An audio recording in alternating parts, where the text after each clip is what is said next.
Yeah, it's literally up to you at this point, right? You got individuals out here that's calling people ops. What is an op? An op is a person that opposes you. It's an opponent. It's the opposition. It's levels to this thing. Okay. If I'm going to call somebody an op, I automatically put them on the same playing field as me. Duke will never play against the Lakers. North Carolina will never play against the Bulls. It's two different levels here. They can never be opponents. The moment I say you my op, I now put you on my level.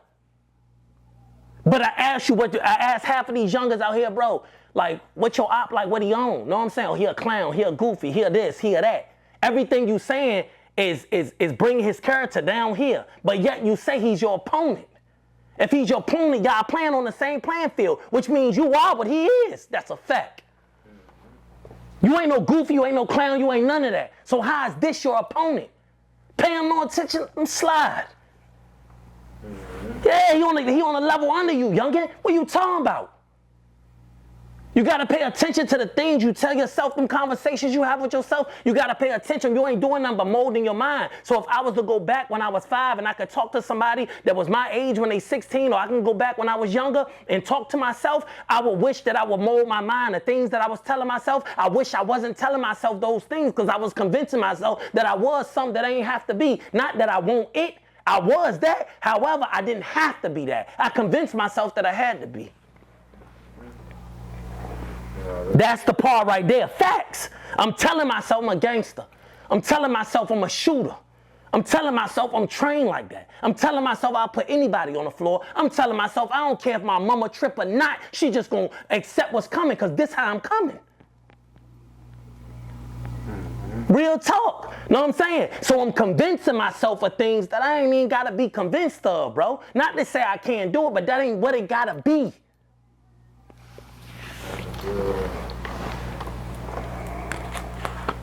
So what led you to, how many years you did?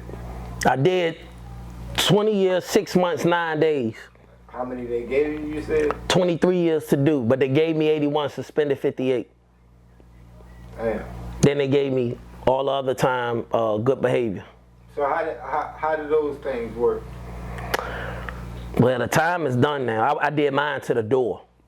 I did my time all the way to the door. Cause you said 80, cause that confused a lot of people. You 80, you said 80. No, they sentenced me to 81 years, but they suspended 58 years, but left me with 23 years. So the 23-year part is done.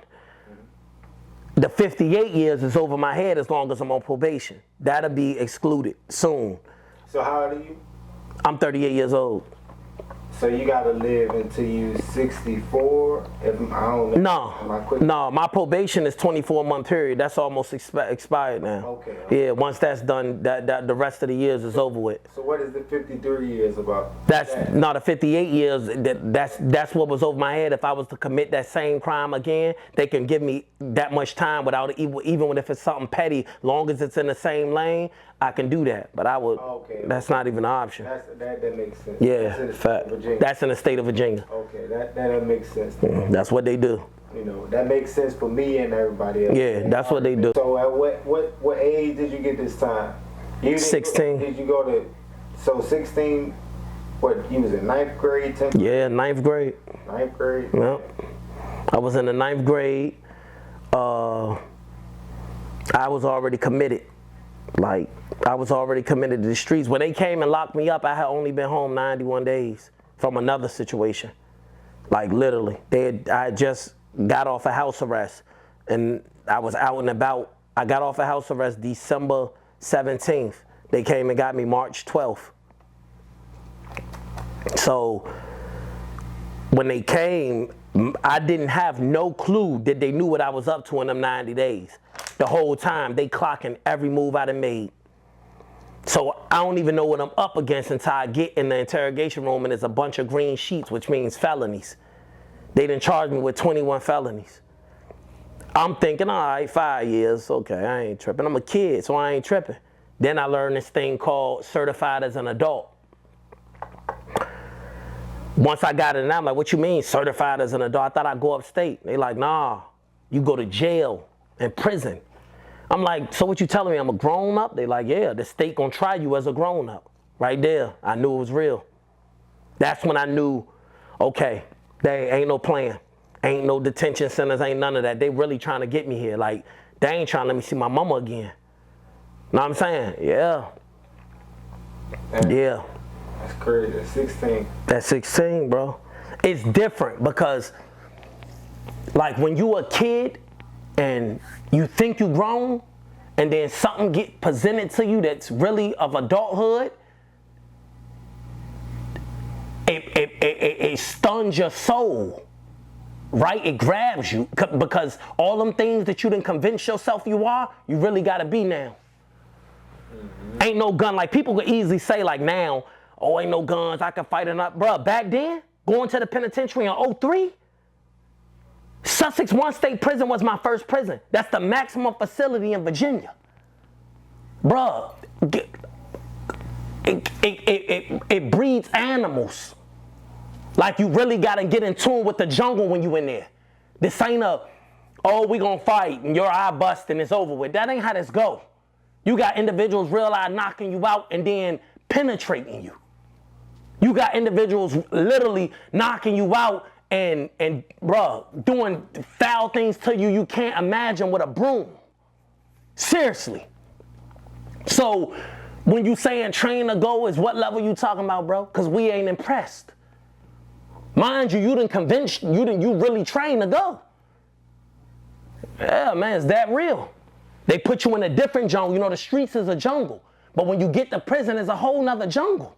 It ain't no gun, it ain't no call my man up. That ain't what's going on, it's you.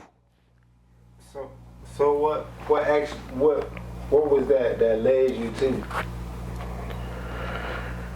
That joint made me tap into a whole nother beast, bro. What led you? What crime did you get committed of? I got convicted of armed robbery, several counts of armed robbery, several counts of abduction, several counts of use of a firearm and the commission of a felony, possession of marijuana, underage possession of a firearm. 13 charges is what I was convicted of. Yeah. So you go from, where'd you go from, the detention center, the jail? Yeah, I went from how did that go? What was the process? Juvenile. I got locked up. I went to juvenile. That was March. They certified me as an adult, shipped me to the jail July, August. I stayed in the jail to December 17th. They gave me my time. December 19th, they sent me to the regional jail in Portsmouth, Virginia. I stayed there 90 days and then they shipped me to the penitentiary. But me getting transferred to the penitentiary was like no other. When you get transferred, everybody knows that you get packed up the day before. And then they put you on a bus the next morning. My situation wasn't like that. It was another person by the name of Walter Harrison there. So when they packed them up, me being so young, they're not even thinking it's me. They just go and get him and pack him up. The whole time, it is me. He supposed to be staying in the jail. Yeah, he supposed to be standing in the jail. So they pack him up. So later on, that the dude come get me like, Harris, you got to pack up. I'm like, for what you talking about? He like, you know, they didn't sit the slip. You going to the penitentiary. I'm looking at him like, bro, ain't they supposed to pack me up at night? Like, what you talking about? What you talking about? No, I'm saying I got to call my mama. Hold on real quick. Know what I'm saying? Like, nah, ain't no time for none of that. Get your stuff. You got to get on the bus. I got my stuff and got on the bus. I know, I know some funny shit. I know the other dude was thinking DOC came to get him. I know he was thinking like, what? Oh, he was sick. Oh, he was sick. Oh, he was sick, bro. Look, I'm coming through the hallway. As they bringing him back. So he bringing his stuff back. I'm taking my stuff to the bus. He got a look on his face like, yeah, they was tripping. One of them Jones, right? Yeah. I'm sitting here in shock like, man, where I'm going? I don't know where I'm going. I don't know who I'm around. All I know is the first person that look at me wrong, I'm eating. What's the emotions you have right now? What you thinking? Like from the time you tell you let's go to the time you get on the bus to the time you see the prison. That's a bunch of emotions. When they told me let's go, it was a shock because normally you pack somebody up at night. So the way they did it, it was a shock. Then became nervous, like, all right, this a different group of men. I got accustomed to the people I'm around. So now it's a different group of men. I get on the bus, we drive into the penitentiary. It was a dude with me too. His name was Bless. He was 17, little slim Caucasian dude. We get there, I look at the prison, and the prison is nothing like anywhere I've been. I've been to juvenile, jail, and the regional jail all in a year so far. When I get to this prison, it was so big. Like, I come through the gate and I look at the prison, it's 4 different buildings. And I'm looking like, yo. And then I don't know how on this day it happens, but this is the day fried chicken gets served. So you know everybody's gonna come to chow. So they're like, yo, go ahead, go to the chow hall, get y'all trays and we'll take y'all back to the building. You remember what day of the week it was? A Wednesday. It was a Wednesday. We get there and I go in the chow hall, grab the tray, sit down at the table. So the people from the inmates from the building start coming in. 6'3", 330, 6'5", 420, 5'9", solid. As they coming through the door, I'm looking like, bruh, like. You 16. Yeah, I'm looking at them like, I'm 17 now. 17. I'm looking at them like, all right, I ain't doing no fighting. I knew it. I'm like, bro, I'm not doing no, I'm 5'5", 133 pounds. Like, I'm not doing that. I know what I'm gonna do. I'm gonna poke holes all in you. That's all going through my head. So I'm sitting there, you know, I get to eating the chicken, whatever. Then, First day? This is my first day. No. It's my first day, bro. Then I eat, I grab my laundry bag, they put all my stuff in, and I get to head into the building. We get to the building, my first cellie was a dude named Jersey. He had been down 31 years. When I walk in the cell, he sit up on the bed as soon as he hear the door open, he sit up. You know what I'm saying? I walk in, he look at me. He was like, man, hell no. And lean back.